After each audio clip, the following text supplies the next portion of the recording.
बिस्मिल्लाहिर्रहमानिर्रहीम। अस्सलाम वालेकुम। टेस्टी बाइट चैनल पर वेलकम आपका। उम्मीद है कि आप सब ठीक होंगे। आज हम आपके साथ रेसिपी शेयर करने लगे हैं साग की। ये सरसों का साग है और जो बहुत टेस्टी बनने वाला है। और ये देखें, आपको मैं दिखाती हूँ कि बहुत अच्छा मलाई की तरह तैयार हो गया है, मुलायम मुलायम। चलें आए रेसिपी की तरफ। जिसके लिए हमने लिया है 2 किलो साग और 1 किलो पालक और 1 पाव बाथू लिया था, वो हमने ब्रीक ब्रीक काट लिया। अब इसे हम वॉश कर लेते हैं। हमने नीचे को खुला बर्तन डाल लेना है और टोकरी इस तरह आपने रखनी है उसके अंदर, ताकि जो मिट्टी वगैरह हो, रेत, वो सारी नीचे चली जाएगी। इस तरह आपने ऊपर से उठा उठा के साग रखते जाना है। पानी हमने इसके अंदर नहीं, साग के अंदर डालना। जब हम वॉश कर रहे होंगे इस तरह हमने निकालना है और ऐसे ही हम रखना है। इसके अंदर ज़रा ज़रा पानी होता है, वही इसके अंदर काफ़ी होता है। इस तरह हम उठा के अलग बर्तन में रख लेंगे। ये देखिए, इस तरह हमने उठाना है, ऐसे हमने इसको रख लेना है। पानी हमने बिल्कुल खुश्क नहीं करना, ताकि पानी साग के अंदर रहे। ऐसे हमने वॉश कर लेना सारा साग। अब हमने ली थी आधा पाव हमने ली थी हरी मिर्च, ब्रीक वाली आपने लेनी। ये हमने चॉप कर लिए। इसके बाद जवे लहसुन के डाल दिए इसके अंदर। और इस साइज़ के हमने 2 प्याज लिए हैं। ये हम 4 हिस्से कर लेंगे इसके, एक प्याज के। इस तरह आपने इसके 4 पीस कर लेने हैं। ये इसलिए हम इस टाइम डालते हैं, ताकि बाद में जब हम तड़का लगाते हैं ना साग को, वो ज़रूरत ही नहीं पड़ती किसी चीज़ की, क्योंकि इसके अंदर हमने पहले ही ज़्यादा सारी चीज़ें डाल दी हैं। वॉश करके पतीले में डाल के रख लिया था कढ़ाई में। अब ये सारी चीज़ें इसके अंदर डाल देंगे।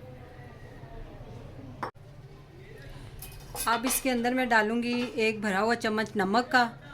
और ये साग बहुत टेस्टी बनेगा। आप इसकी रेसिपी पूरी देखिएगा। अगर आप मेरे चैनल पे न्यू हैं तो चैनल को सब्सक्राइब, लाइक, शेयर ज़रूर करिएगा। अब इसे हम 2 घंटे के लिए पकने के लिए छोड़ देते हैं। स्लो चूल्हा आपने रखना है, बिल्कुल तेज़ चूल्हे पे नहीं आपने रखना। तो हल्की आंच पे आपने 2 घंटे इसको पकाना है। ये देखिए, साग को 2 घंटे हो गए ऊपर रखे हुए। अब हम इसके अंदर चमचा हिलाएंगे। आपने बार बार चमचा नहीं हिलाना, इससे क्या होता है कि साग जो होता है वो सख्त हो जाता है। अब इसे हम मिक्स करेंगे और देखेंगे ये नरम हुआ कि नहीं। लेकिन बहुत अच्छा तैयार हो जाएगा, क्योंकि हमने 2 घंटे इसको पकाया है स्लो आंच पे। हमने चूल्हा तेज़ कर दिया है, क्योंकि अब पानी इसके अंदर जो है वो खुश्क करेंगे। और ये देखिए, साग बहुत नरम हो गया है। ये देखिए, गल चुका है साग।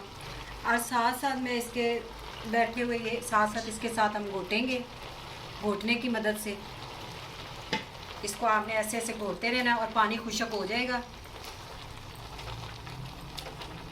अब आधा घंटा हम इसको और पकाएंगे। ये देखिए, आधा घंटा हो गया है हमें। इसको मैं साथ साथ घोट रही हूँ और साथ साथ पका रही हूँ। पानी खुश्क हो गया तकरीबन। और इसके अंदर मैं डालूँगी आधा कप से ज़्यादा दूध और मलाई। ये हम इसके अंदर डाल देंगे। अब 20 मिनट हम पकाएंगे। जो इस तरह टेस्ट आता है ना साग का घोटने के साथ, और जैसे कि हम जूसर में डाल देते हैं, उसमें ग्राइंड कर लेते हैं, या फिर प्रेशर कुकर में बनाते हैं, वो टेस्ट नहीं आता। इस तरह ज़्यादा टेस्ट आता है। मेहनत किया करें और खानों का टेस्ट देखें आप, बहुत अच्छा टेस्ट आता है। मेहनत से ही चीज़ अच्छी बनती है। ये आप देखिएगा, बहुत मलाईदार साग तैयार हो जाएगा, क्रीमी क्रीमी यानी कि। अब इसको हमने 20 मिनट और पकाना है, फिर आपसे मिलते हैं। ये देखिए, साग हमारा तैयार हो गया है, बिल्कुल मलाई की तरह। अब इसे हम तड़का लगाएंगे।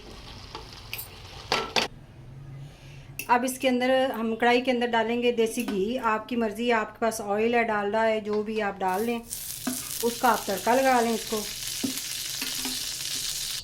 ये देखिए, ऑयल गर्म हो गया है। अब इसके अंदर हम साग डालेंगे। और जो आप साग तड़का लगाएंगे ना साग को, उसके आपने इसके अंदर कोई चीज़ नहीं डालनी। और मैंने भी इसके अंदर कुछ नहीं डाला, क्योंकि मैंने साग के अंदर प्याज और लहसुन और हरी मिर्चें मैंने डाल दी थी चॉप करके। माशाल्लाह से बहुत अच्छी खुशबू आ रही है साग की। अब हम इसे साग को इसके अंदर डाल देंगे।